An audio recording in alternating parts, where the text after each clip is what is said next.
In the councils of government, we must guard against the acquisition of unwarranted influence, whether sought or unsought, by the military-industrial complex. The potential for the disastrous rise of misplaced power exists and will persist. We must never let the weight of this combination endanger our liberties or democratic processes. On the morning of May 7, 1945, Germany surrendered, effectively ending World War II in Europe. During the war, Germany had developed many advanced technologies, including the V-1 flying bomb, the V-2 rocket, and the Messerschmitt 262 jet fighter. These advancements were kept highly secret, but now that Germany had fallen, they were up for grabs. Germany had already been split into 3 zones of post-war control during the Yalta Conference a couple months before the war ended. This meant that American, English, and Soviet intelligence teams were racing to retrieve as much precious equipment as they could before the division took place. Though America was trying to recover equipment and weapons, the most important of all were the Nazi scientists. The Joint Intelligence Objectives Agency, JIOA for short, was directly responsible for Operation Paperclip, a campaign to get these scientists away from the Soviets so they could work for us in the looming Cold War.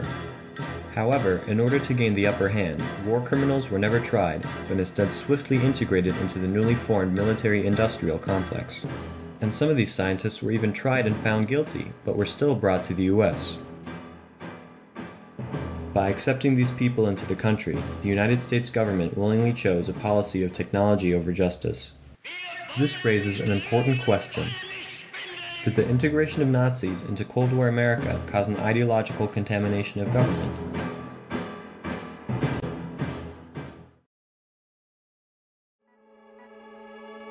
In June of 1944, the Allied forces commenced an attack on German-occupied France. As American troops pushed back the German lines, small groups of intelligence officers, known as T-forces, followed. The T-forces' objective was to gather up German technology, research materials, and technicians, and bring them back for evaluation. It soon became apparent, however, that in order to completely understand this new technology, the brains that developed it would be needed as well.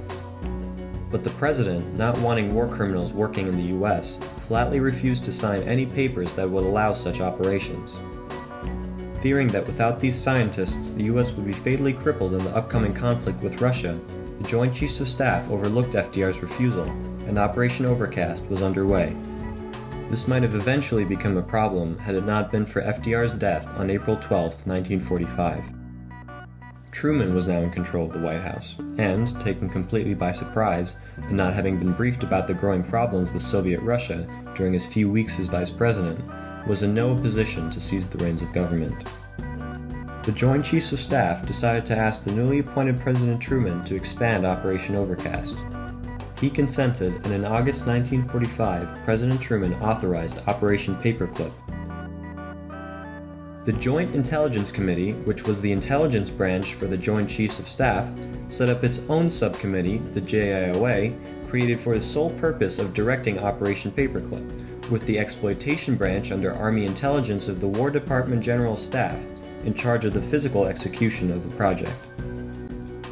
Through this tangled web of sister agencies and subcommittees, the government was able to effectively hide, twist, and erase many parts of these Nazi scientists' pasts.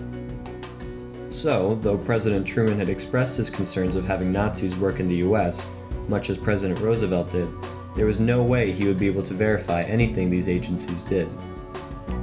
The hunt for Nazi scientists now had official sanction.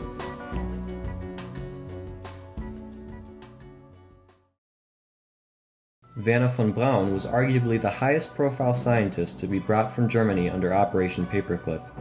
During World War II, von Braun had worked for the German army developing the V-2 rocket, which the US realized had great potential if coupled with their newly perfected atom bomb. Though he was initially labeled as a security risk, the Office of the Military Government US, the body responsible for post-war occupation of Germany, found it hard to reach a conclusion about von Braun. The areas where he had worked were now under Soviet control, and the Americans could not find hard evidence one way or another.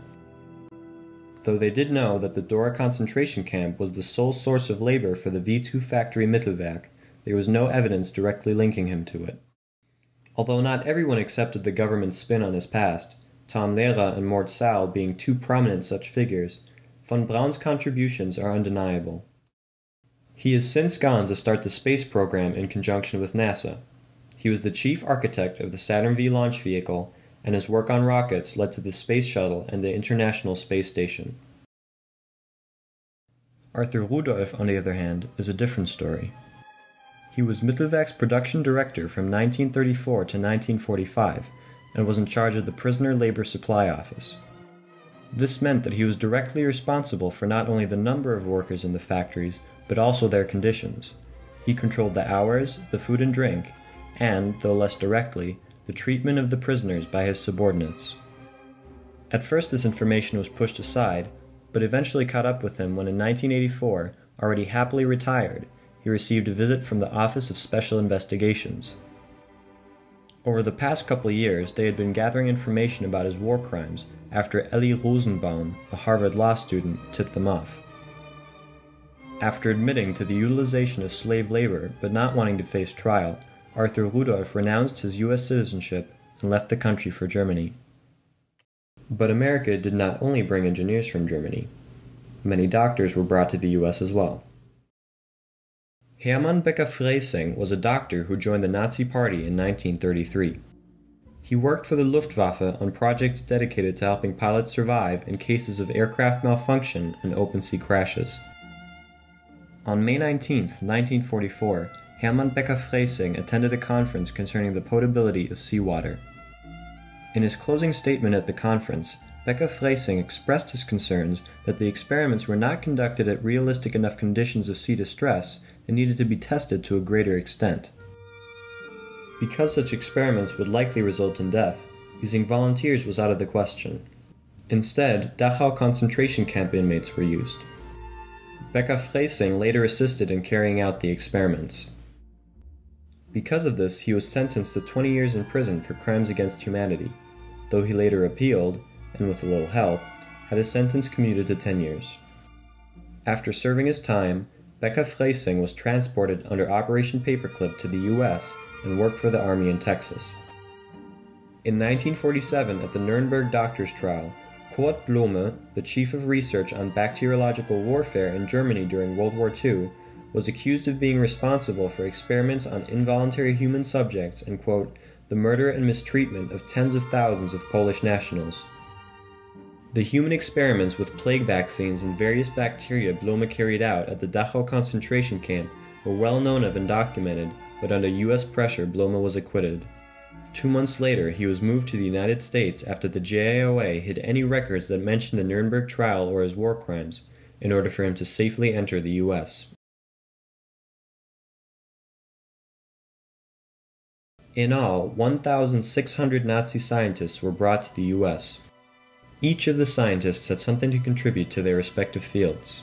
But how does one weigh the benefits? These people were once Nazis, which must somehow have carried over to their work later on in life. Some of them were even convicted war criminals. The U.S. government then employed them and simply hid their past from the public. The government certainly still has this power to manipulate history. In 1998, the Senate passed the Nazi War Crimes Disclosure Act. The act declared that war criminals should not be protected any longer by the government. However, most of the act is simply a list of possible reasons for exemption, and so many records remain undisclosed to the public.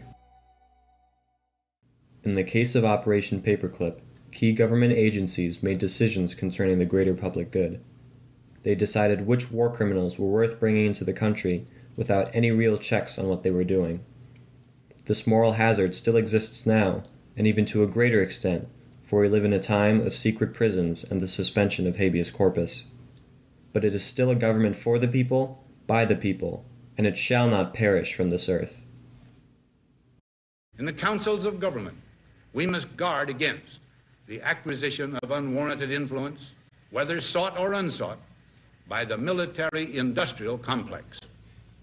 The potential for the disastrous rise of misplaced power exists and will persist. We must never let the weight of this combination endanger our liberties or democratic processes.